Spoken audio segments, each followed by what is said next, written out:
Did you know that you can look at million-dollar coins or millions of dollars worth of coins, or maybe just some coins that you've never had a chance to view up close? You want to know how? Well, watch this video and we'll explain it. Hey, I'm Ben, the Coin Geek at Old Pueblo Coin, and as always, you can join us here. You can like, subscribe, share. Also, we do have memberships.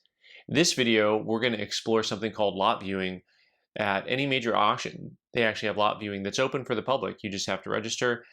And we're going to go through the process here to see what it looks like. I had never done this before, so let's take a little bit closer look. I'm going to apologize ahead of time because I used my library voice because after going through the lot viewing room, it seemed like the right thing to do. So just ignore my demeanor in the interview, but take away the great content. So take a look. Today I'm at the ANA in Chicago, and I'm excited to show you something that I've never seen before, and most of us probably don't know much about. We're going to learn more about lot viewing. Let's head down.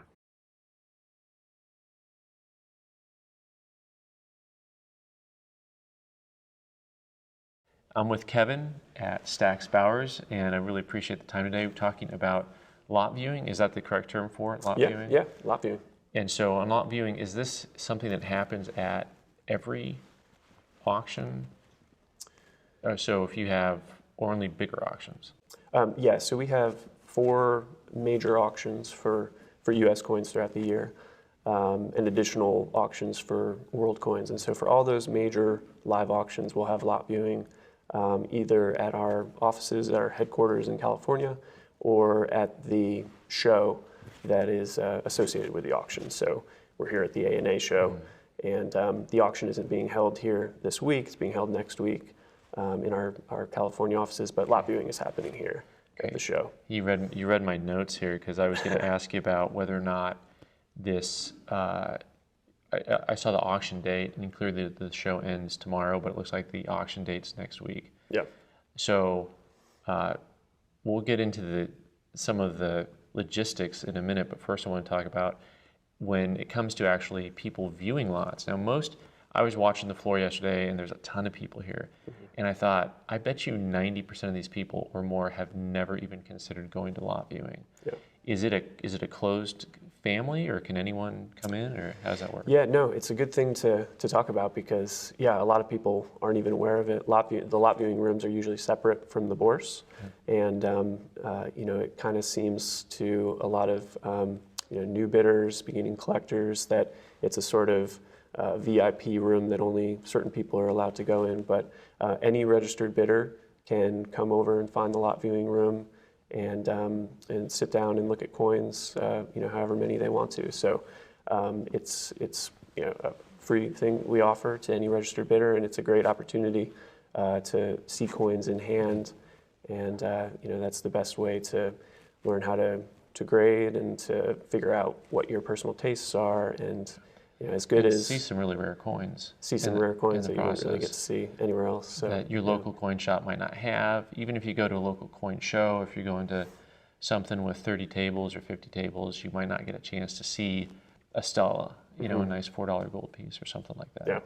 Yeah. So that's cool. So now, what does it take to register? Is this you get my blood and my first kid, or what are we doing? No, much easier than that. It takes probably 2 minutes online. You can register on our website, fill out a simple form with your information, and you're a registered bidder. And so just doing that, you can come in, give the person at the door your name, and you'll be able to go do lot viewing. If you can't do it online, you can do it with us here at the show at lot viewing too, and it's very quick and easy. Okay, great. So you can do it online, and then you get a bidder ID, which is good. Is it valid for a year, or is it just valid longer as far as valid you know? Indefinitely. Yep. Okay. Yep. Okay. And so, but typically you're given like a driver's license information kind of thing. Yeah, name, address, email. The same stuff you give to Target. I mean, yeah, pretty much. Yeah. Something along those lines. Yep. So for people who have never been in, is there like dress code? Is there etiquette? Is there what type of stuff when you're coming into lot viewing? Because people are going to be, if you're just used to looking at not as expensive coins, like handling the coins, looking at stuff, what is? Right.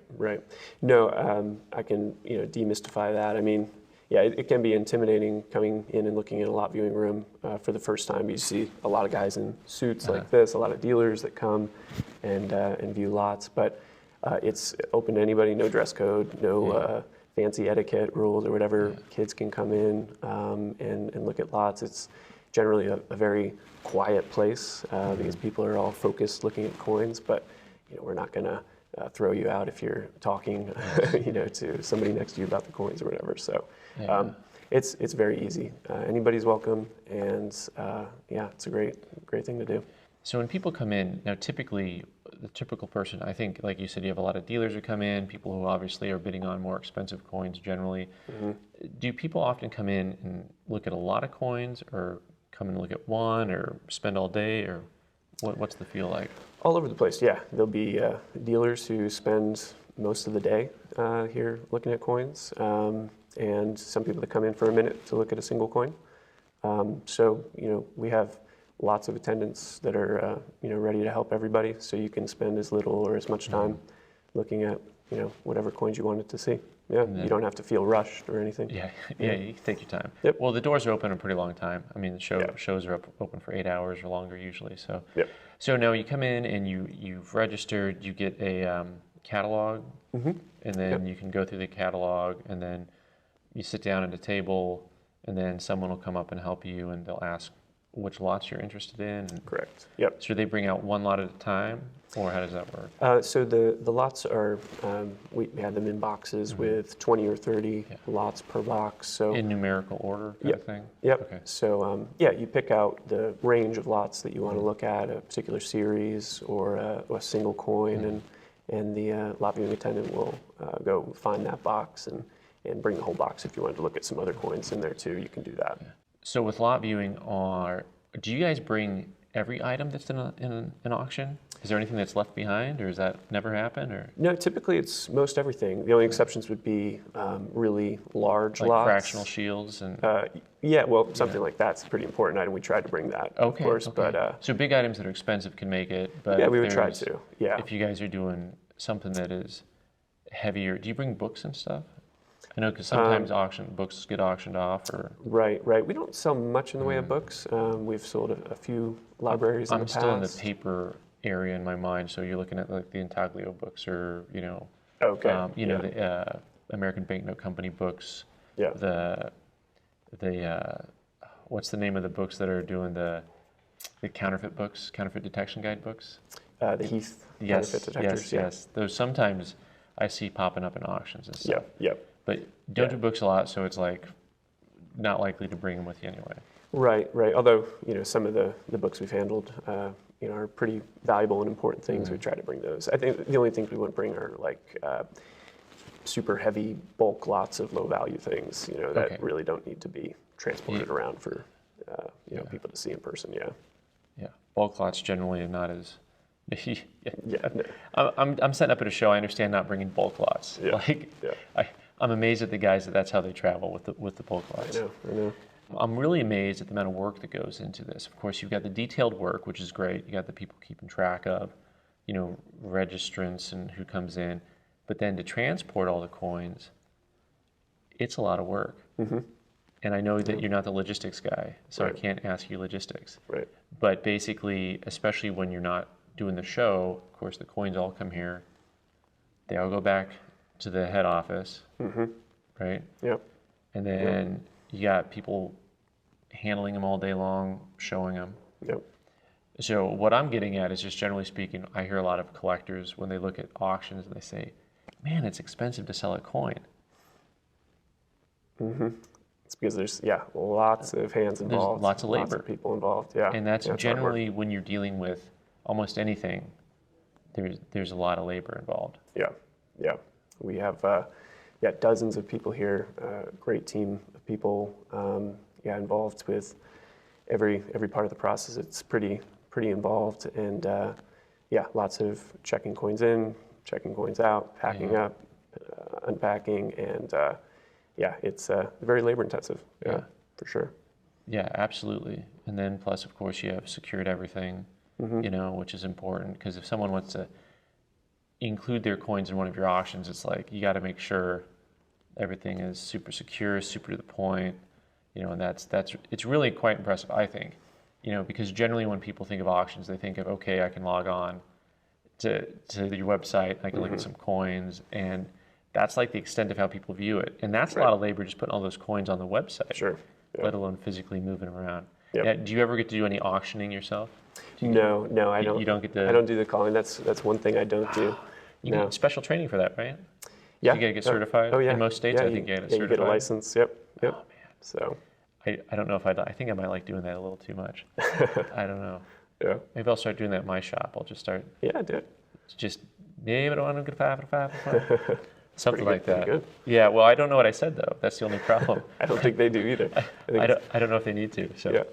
All right. So one more thing. What I'm going to ask you is not anything that I know. It's what you know, and that is there anything that like throughout the whole process that we just talked about that I didn't know to ask? Like, what am I forgetting? What am I missing? Is there like a key point? Because I don't know what to ask when it comes to.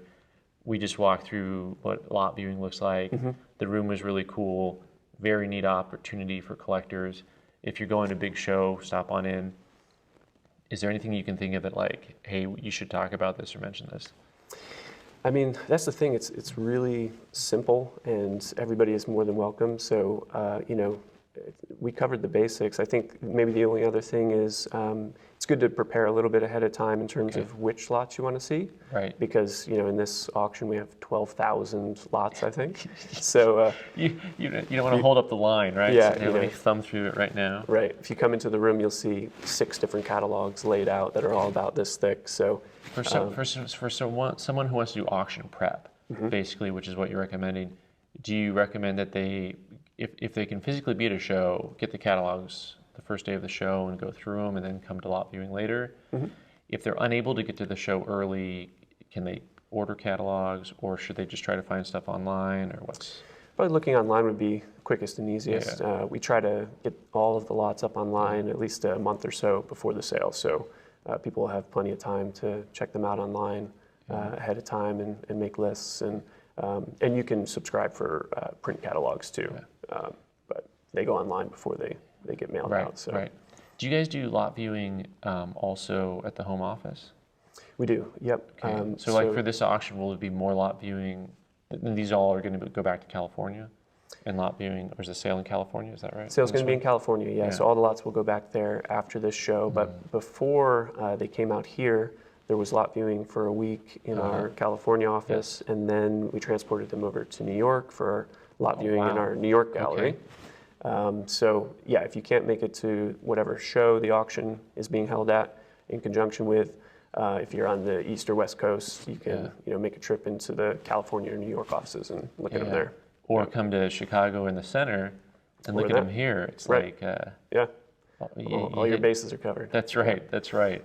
Especially if you fly a lot, I guess. Right. So I think a lot of people end up through O'Hare, it seems, if they're in the Midwest. So yeah. Awesome. Well, this is great. I learned a lot, and I really appreciate the time. Yep.